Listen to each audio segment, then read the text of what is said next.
आगे बढ़ता है और तभी पानी के अंदर से वो मॉन्स्टर निकलती है जो कि बहुत ही सुंदर लेडी होती है। उसकी सुंदरता देखकर बियोवुल्फ पूरी तरह से मंत्रमुग्ध हो जाता है। हालांकि बियोवुल्फ इसे मारना चाहता है लेकिन इसकी जादू की शक्तियों की वजह से वो उसे मार नहीं पाता। और ये जो बहुत ही सुंदर डीमन, बहुत ही सुंदर मॉन्स्टर जो कि इंसान के रूप में है, ये बियोवुल्फ को सिड्यूस भी कर रही होती है। और अब बियोवुल्फ इसके झांसे में आ जाता है। ये बियोवुल्फ को कहती है कि मैं तुम्हें राजा बना दूंगी, लेकिन इसके बदले जो तुम्हारे पास गोल्डन ड्रिंकिंग हॉर्न है ये तुम्हें मुझे देना होगा, और मेरा बेटा जो मारा गया है इसके बदले तुम्हें मुझे एक बेटे को देना होगा। बियोवुल्फ उसकी बात मान जाता है और ये दोनों एक दूसरे के करीब आ जाते हैं। और अब बियोवुल्फ वापस राज्य आ जाता है जहां पर राजा को बताता है कि मैंने उस मॉन्स्टर को, उस डीमन को मार दिया। यहाँ पर उस डीमन की यानी कि मॉन्स्टर के बेटे का, जिसका पहले उसने हाथ काटा था, उसका कटा हुआ सर भी बियोवुल्फ के पास होता है, जो सबूत के तौर पर वो राजा के पास लाता है और कहता है कि मैंने उन दोनों को मार दिया है। जो एंशिएंट तलवार आपने मुझे दी थी वो एंशिएंट तलवार मैंने उसी डीमन के शरीर पर गाड़ कर छोड़ दी। साथ ही मुझसे वो गोल्डन प्याला भी खो गया जो आपने मुझे उपहार के तौर पर दिया था।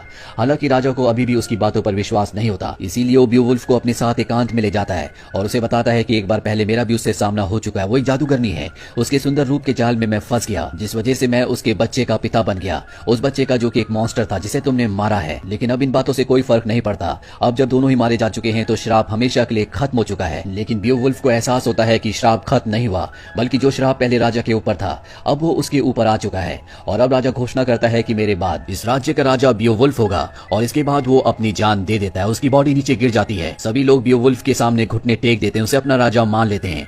और तभी पानी के अंदर से वही डीमन निकलती है और राजा की बॉडी को पानी में ले जाती है। कई साल बीत जाते हैं और अब बियोवुल्फ बूढ़ा हो चुका है। वो एक सेना से युद्ध कर रहा होता है। दरअसल बियोवुल्फ ने आज तक कई मॉन्स्टर्स को मारा है, इसीलिए वो पूरी दुनिया में बहुत ज्यादा फेमस होता है। लेकिन अब बियोवुल्फ पहले की तरह खुश नहीं रहता। युद्ध के बाद जब वो वापस डेनमार्क आता है तो वहां पर उसकी छोटी रानी को दिखाया जाता है। यानी कि राजा की मौत के बाद उसने रानी से, जिसकी तरफ वो अट्रैक्टेड था, उससे तो शादी की थी, उसके बाद उसने एक और शादी की है। और आज रात को यहाँ पर जश्न का दिन होता है क्योंकि आज ही की रात को, आज ही के दिन को उसने दोनों के दोनों डीमंस को मारा था। और तभी पुराने राजा का सलाहकार आता है जो अपने राजा बियोवुल्फ को वही गोल्डन ड्रिंकिंग हॉर्न देता है जो उसे पिछले राजा ने दिया था, जो उसने डीमन को दे दिया था। और अब ये सलाहकार उसे बताता है कि हमारे राज्य के एक आदमी को ये घास के मैदान पर मिला था। इसे देखने के बाद बियोवुल्फ समझ जाता है कि जरूर कोई ना कोई बड़ी विपदा राज्य पर आने वाली है। और होता भी ऐसे ही है। रात के अंधेरे पर यहाँ राज्य के एक गांव में एक ड्रैगन हमला कर देता है और कुछ ही देर बाद वो इंसानी रूप में आ जाता है। इसके बाद वो एक प्रीस्ट के पास जाता है और कहता है कि अपने राजा को बता देना कि उसने जो भी पाप किए हैं बहुत जल्दी उसके सामने आएंगे।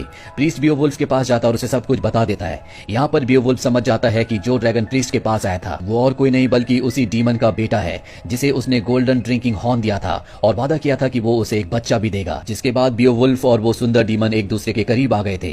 यानी कि ये जो ड्रैगन है, ये जो बच्चा है, ये और किसी का नहीं बल्कि बियोवुल्फ का ही है। इसीलिए बियोवुल्फ तय करता है कि एक बार फिर से वो उसी डीमन की गुफा में जाएगा ताकि अपने राज्य को, अपने लोगों को बचा सके। और अपने पुराने दोस्त के साथ, जिसके साथ वो पिछली बार गुफा के बाहर तक गया था, एक बार फिर से उसके साथ जाता है। और जब ये दोनों गुफा के बाहर पहुंच जाते हैं तो वो अपने दोस्त से कहता है कि अगर मुझे कुछ हो गया तो मेरे बाद तुम इस राज्य के राजा बनोगे। और अकेला ही वो गोल्डन हॉर्न लेकर अंदर पहुंच जाता है।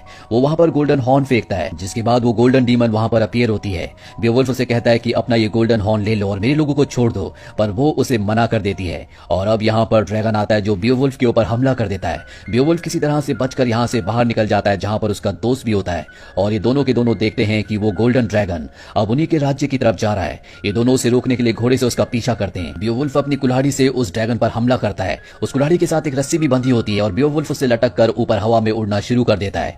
यहाँ पर जो राज्य के तीरंदाज होते हैं वो भी ड्रैगन को देख लेते हैं और उस पर तीर चलाना शुरू कर देते हैं। तभी बियोवुल्फ ड्रैगन की गर्दन के उस हिस्से को देख लेता है जो नाजुक होता है, जिसे भीदा जा सकता है। अब क्योंकि उसकी सेना यहाँ पर तीर चला रही होती है इसलिए वो रस्सी को काट कर नीचे कूद जाता है।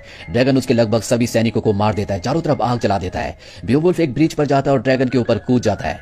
ड्रैगन उसे अपनी पीठ से नीचे गिराना चाहता है, इसीलिए उसे पानी के अंदर ले जाता है जहाँ पर शिप का एक एंकर होता है। बियोवुल्फ उस एंकर को उसकी गर्दन पर फंसा देता है और एक बार फिर से बियोवुल्फ को लेकर वो ड्रैगन ऊपर आ जाता है।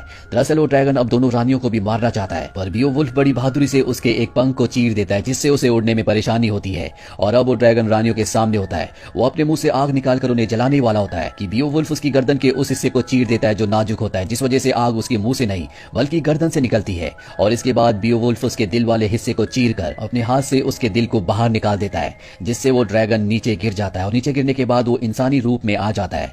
बियोवुल्फ भी पूरी तरह से जख्मी हो चुका है। वो उस ड्रैगन को यानी कि अपने बेटे को देखता है। वो उसके कंधे पर हाथ रखता है क्योंकि उसे पता है कि इसकी कोई भी गलती नहीं है, ये एक श्राप है जो सदियों से चला आ रहा है। और अब बियोवुल्फ का सबसे अच्छा दोस्त, जिसने हमेशा उसका साथ दिया, जिससे उसने वादा किया था कि मेरे बाद तुम ही राजा बनोगे, वो बियोवुल्फ के पास आता है और वो उसे सब कुछ बता देता है कि ये जो ड्रैगन था ये और किसी का नहीं बल्कि मेरा ही बेटा था। डीमन ने किस तरह से उसे अपनी बातों में अपने वश में किया, वो उसे अपनी जिंदगी की सारी सच्चाई बता देता है। लेकिन उसका दोस्त वादा करता है कि वो ये किसी को नहीं बताएगा ताकि उसकी लेगेसी हमेशा ज्यों की त्यों रहे।